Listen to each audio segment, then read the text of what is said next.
Friends, ours is the oldest and the largest democracy in the world. And this republic is governed by the wonderful document called as Constitution of India. All of us are aware that Constitution of India was adopted on 26 November 1949 and it came into force on 26 January 1950. Now, after the independence, we adopted some of the pre-laws which were of pre-independence era and some of the laws which were of post-independence era. So important laws were Indian Penal Code, CRPC, CPC, evidence, which are of great significance. With some few amendments, we adopted those laws. Now this constitution, with all the important features like fundamental rights, directive principles of state policy, judicial review, separation of the powers, is most effective document. And with so many features, one of the serious concern remains, that is pendency of the cases or the disposal of the cases. And many judges, judiciary, chief justices, legal fraternity, they express serious concern over the pendency because Supreme Court from time to time in various judgments express the concern that delay in justice or the speedy trial is one of the fundamental rights guaranteed under the Constitution. And so not only legal fraternity but even legal education fraternity, particularly young students of law, they are also very much concerned about this issue. Now today I have with me some young law students from various prominent institutions. Karishma is there, she is from Symbiosis Nagpur. Then Sidra is there, Symbiosis Nagpur. Srijit from Symbiosis Pune. And Tirthaj from Maharashtra National University Nagpur. So Mumbai. Now they want to express what I want to ask their opinion and their perspective about this issue, which is emerging issue, and what any solutions and the remedies, what they feel in this particular issue, where they can help our justice system for bringing dependency to the minimum level. So now I will ask Karishma, do you think there is any solution or the remedy for the speedy disposal of the resolution of the disputes in this country? So yes, I'm going to talk about ADR and ODR. Both methods aim at providing speedy recovery of disputes outside of traditional courts. They offer alternative ways to settle conflicts, which are alternative ways to settle down conflicts efficiently and with less formalities. So ADR includes various techniques such as negotiation, arbitration, mediation, and conciliation. So, yeah. So you rightly said that this ADR, that is Alternative Dispute Resolution System, is there. We have got Legal Services Authority Act at the national level, state level, and the district level, and they are really doing a wonderful job by settling thousands of the cases. But still, I think something needs to be done beyond all these things. What do you feel? So I would like to talk about in context of villages. So in context of village matters, ADR will have a crucial role as the matter will reach to Gram Panchayat and it will help the villagers, and the amount would be spent that would be less. They could afford that. Srijit, I just ask one question that is there any solution at the back of your mind or what you feel, because now you are a law student studying in a prominent law school. So what you feel about all these issues, particularly speedy disposal of the cases? So with respect to speedy disposal of cases, I think the first day when any of us went to court, all of us were intimidated by the lawyers and all the rules and regulations, especially when the judges arrived on how to speak to judges. I think that to a large extent it was a greater amount of population who don't have access to those means and measures to stay away from the courts. But essentially, because they don't understand the law or because they have very less idea of the justice system as a whole, at that point they make mistakes, and because when those mistakes accumulate over time, the cases goes on accumulating and thereby the pendency. So the majority, what we need is to lessen the technicality of the justice system and make justice appear, for the lack of a better word, friendlier, rather than being a formal bureaucratic monolith. It needs to be friendlier and it needs to come from people who the villagers can trust. I just want to support his views, because I just remember one statement from former Chief Justice N.V. Ramanna, where he says that we have to Indianize the system. Indianize the system, he meant to say that we have to localize the system. We should not only rely on the colonial rule precedents or the judgments given by the British or the foreign judiciary, but it should be accessible to the common person. Justice should reach to the common people. That is what our. So yes, you can proceed. Also, so to a large extent, these issues are not because of the laws, because of the technicalities or the formalities of the law, but because of the existence of the laws itself. To a large extent, these and their idea of democracy and democratization of the laws and rules and regulations for the people comes from Jeremy Bentham's idea of utilitarianism, which is you have to do the greater good for the greater people. But some laws exist which doesn't achieve to or strive to do good for the larger populace, but to a large extent it serves as a tool for exploitation by the ruling class. This happened in the British era, and this has been coined by as state consequentialism by the Confucian philosopher Zunji. Their idea that the actions and the rules and regulations benefit the state.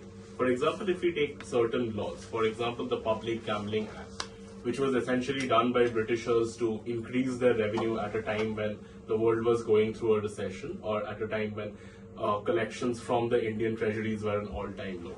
But secondly, the Treasury Act of 1940, if I'm not too wrong, which though it is repealed now, it still lives in essence with UAPA and TADA, MESA, AFSPA, which essentially doesn't do good for the greater amount of people. I just want to intervene that you rightly said, and in one instance I am remembering that SALT Act was there.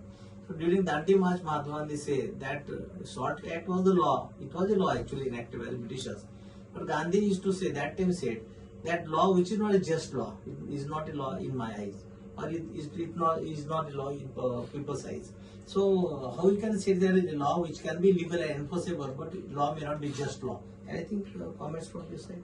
So it happens when we have to see how the law is being implemented. Is it implemented to do good for the people, or is it implemented to have to some extent ulterior motives as a whole? Like for example, like the Gambling Act which I talked about earlier, on paper it's a perfect act which goes to attack the society's then illness of gambling, which essentially, like, yes, it ruins families and gambling becomes an addiction.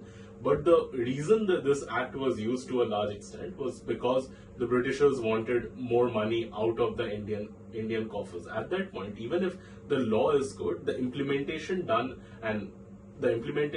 becomes problematic. So I think to a large extent we need to see who's implementing it and what is the reason for such implementation. So intent of that lawmakers and the implementation part, as you rightly said, is very important. So now Tirthaj from Maharashtra National University, Mumbai. I just want to can you comment or enlighten us something, add to this particular solution of the pendency of the cases? So my solution to the pendency of the cases in the courts of India is to put time restrictions or time limits on the amount of time a case can take to go on. So putting a time limit or restriction of time on a case will not only promote equality, but it will also help in preserving the evidence of the case, as it will help solving the case in a short amount of time, and it will help the families to get justice faster, which will in turn restore the people's faith in the justice legal system of India, and it will also help the normal person to feel more comfortable in approaching the judiciary. So putting a time limit is beneficial for us. So I think that is another area actually Tirthaj has enlightened us. That is regarding court management, and I think maybe sometimes advocates, legal fraternity and judges should also be trained.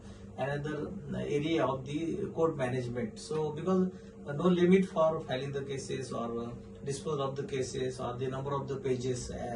In foreign countries, some of the countries, all these restrictions are there. So I think you rightly said that limitations should be.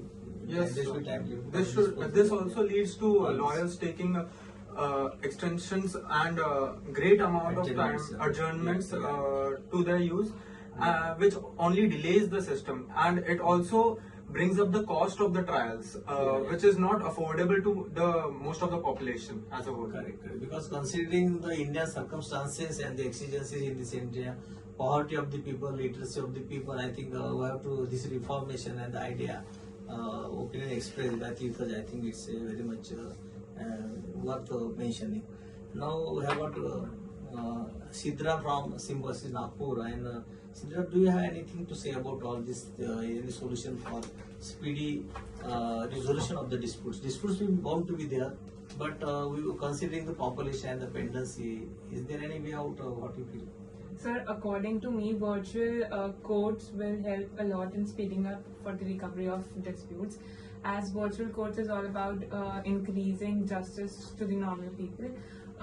It's also that according to the reports of TRAI, about 75% of the Indian population has access to internet and mobile phones, which is not a problem for virtual courts. And virtual courts, the needs of virtual court is very basic. You just need a system, webcam, and access to internet, and it will help saving a lot of time, paper, and it opens up a lot of opportunity. Just And one portals. query, Sidra, that is, suppose what about in case of more peaceful areas where there is no networking or connectivity is there, they are not computer aware. So anything you can say about that? So we as government can install some internet access or So one government should system. take all these things. So Sidra rightly said, and Honorable Chief Justice Dr. Dhananjay Chandrachud has already made it compulsory, e-filing made compulsory, virtual court hearings are compulsory, and this is really a great milestone, I think, in the justice delivery system of this country. But only small issues are there. I think even Bar Council has also made some suggestions, and but of course, as Sidra rightly said, it is up to the government to make the provision for the infrastructure, networking to that. Not only that, Supreme Court has to connect the Supreme Court with the High Court and High Court with the subordinate court. So all these suggestions coming from the young budding lawyers, because they are going to be future lawyers, they are going to be future judges of this country and all the prominent institutions. And fortunately, I am proud that they are working as interns in our Yende Legal Associate. So while working as an internship, I always feel perspective should change. Now with the paradigm change in the legal education and the multidisciplinary courses and all these things, I feel there is a way out, and I think certainly these young legal professionals will certainly find a way out and certainly help government and the judiciary in reforming the system for speedy resolution of this with the country. I thank you all for sparing your time in your all the busy schedule and court matters. Thank you, and looking forward to see you again in some other video and topic. Thank you. Thank you, sir.